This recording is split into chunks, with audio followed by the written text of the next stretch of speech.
bodies all over. Guys are shot in the head. In the early 1990s, TV news bombarded viewers with scenes of murder, mayhem, blood and guts.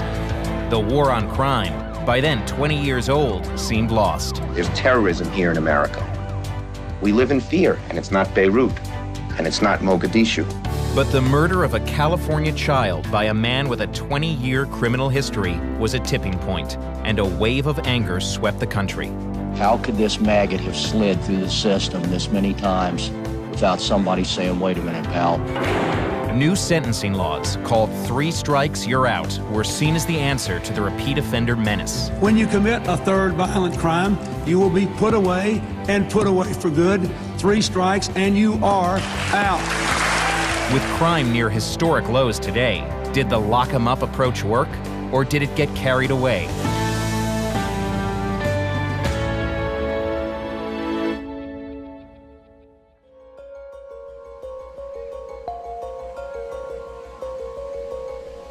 Despite its sunny reputation, California in the 1990s could be a dangerous place. Big cities were plagued with gang violence and drug crime.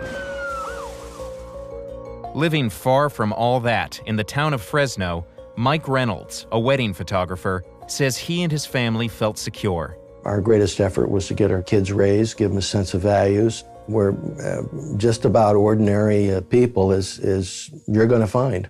But in 1992, their lives became anything but ordinary.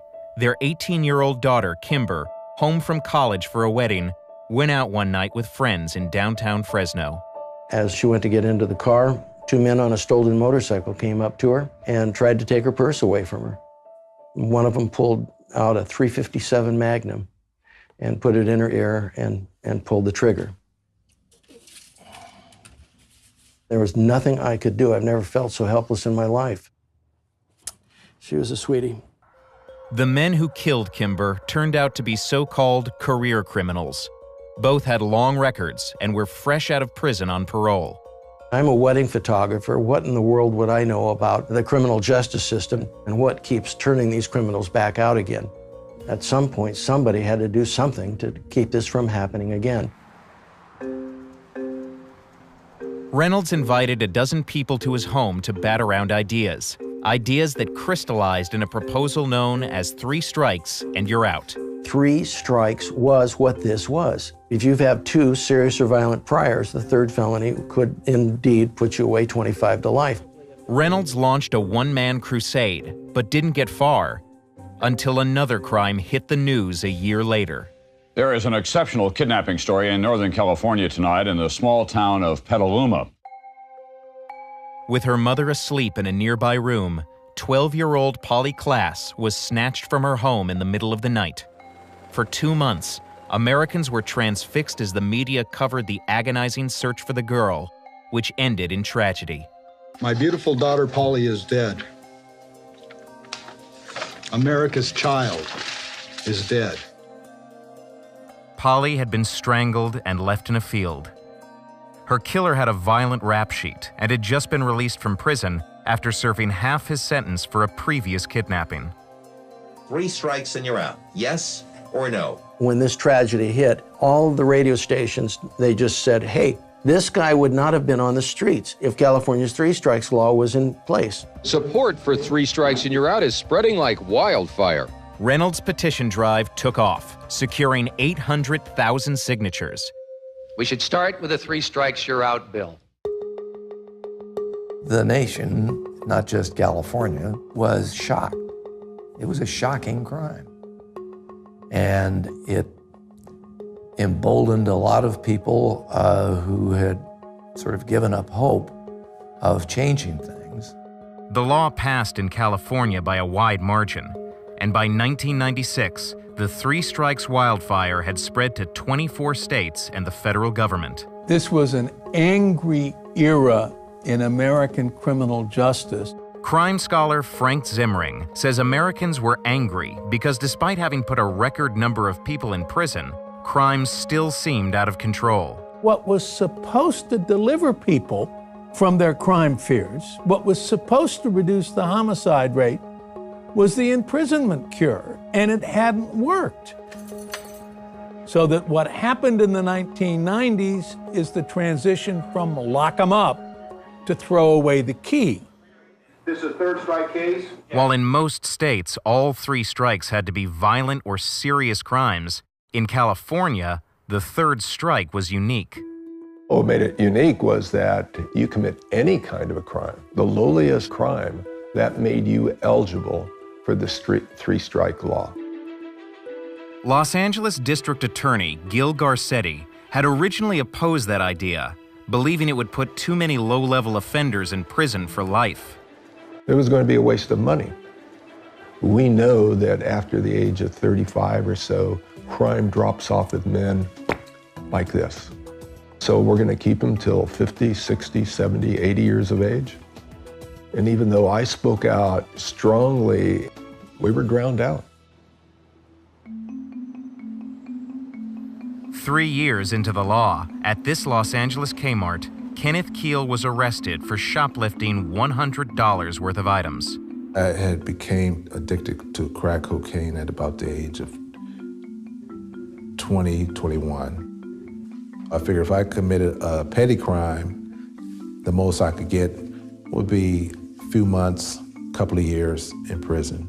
But Keel had a prior record, including robbing people at ATM machines. I discovered that Gil Garcetti was the DA and he was pursuing third strike cases similar to mine. And that's when I realized that this is serious business. I'm an elected official and the voters told me this is what they want. Prosecutors and judges had some discretion in deciding whether to apply the law, and Garcetti had become a vigorous enforcer.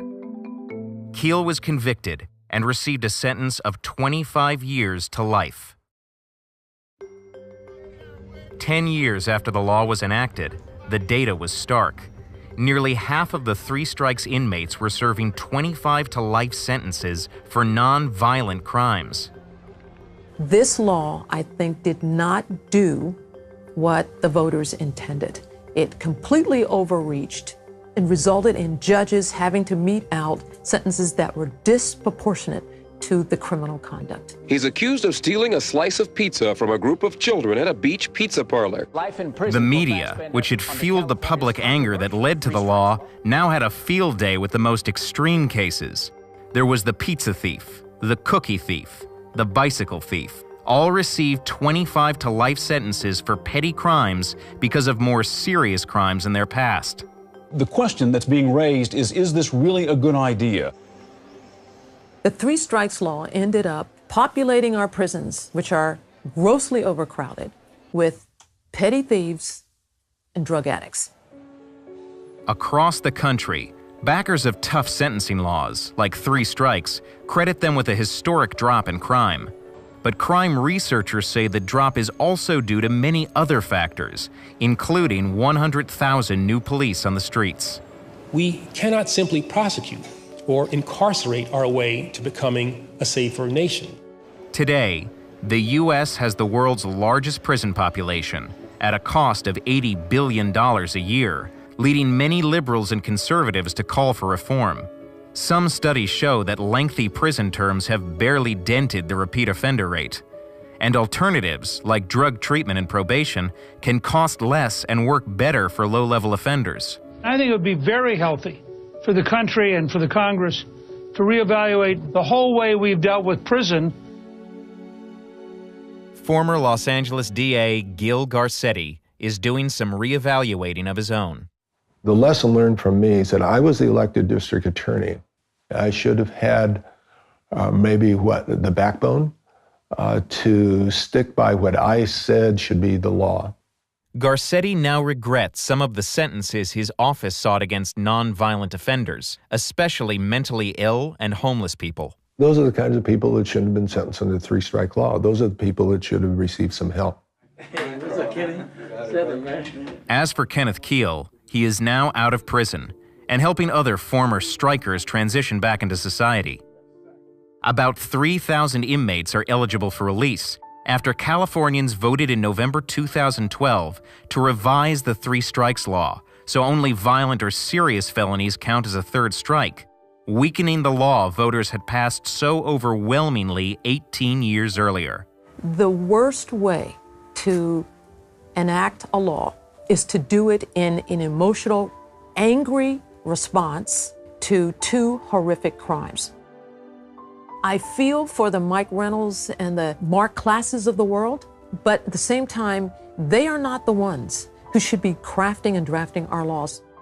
But Mike Reynolds, who fought the change in the law, says even the original one he crusaded for didn't keep the accomplice in his daughter Kimber's murder behind bars.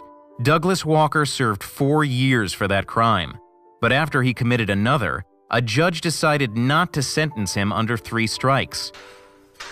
He's just been released again and is back in Fresno County, where the Reynolds family still lives. There's a high probability that I could walk into a grocery store and we could be face to face. And that could happen. And the question is, what's he going to do and what am I going to do?